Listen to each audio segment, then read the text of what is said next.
I do not like to do the things I do, but there's humongous satisfaction from doing it.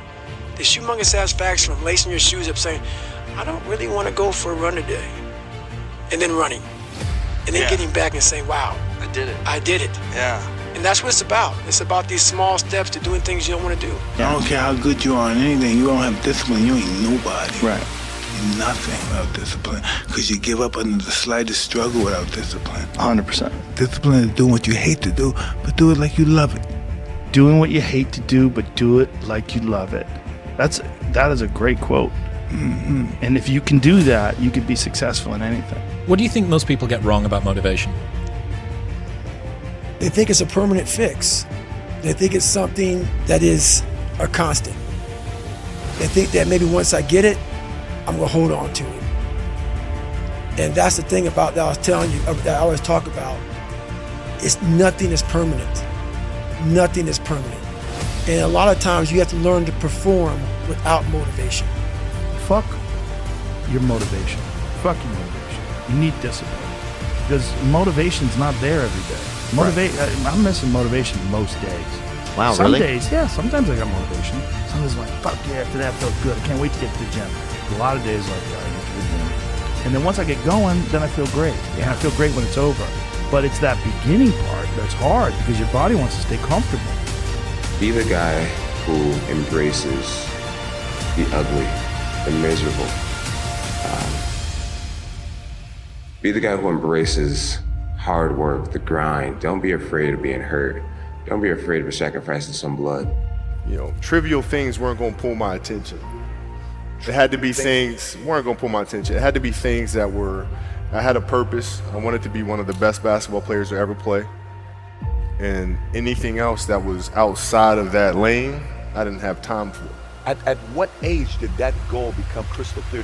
I made that deal with myself at 13 years old. At 13 years old? 13 years old. That's the deal I made. Clear about it. Crystal clear. And I'm telling you, that you don't need to determine. I'm telling you it's worth it. Oh, yeah. I'm telling you it's worth it. Yeah. And you know what?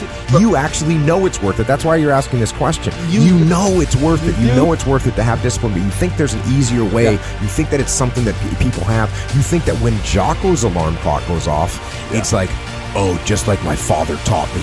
I rise and I shine. You know, like, no. It's like the pillow feels soft and comfortable. Yeah. And the alarm clock is banging on my head and I don't like it. But you know what? I know it's worth it to get up and get after it. I know it's worth it, and you know it's worth it. You have to learn to perform without purpose. You have to learn to perform a lot of different things, and that's what people think. They think I need to have this motivation to work out, to study, to be better. So if they don't have it, they just don't fucking do it. And that's where you fail.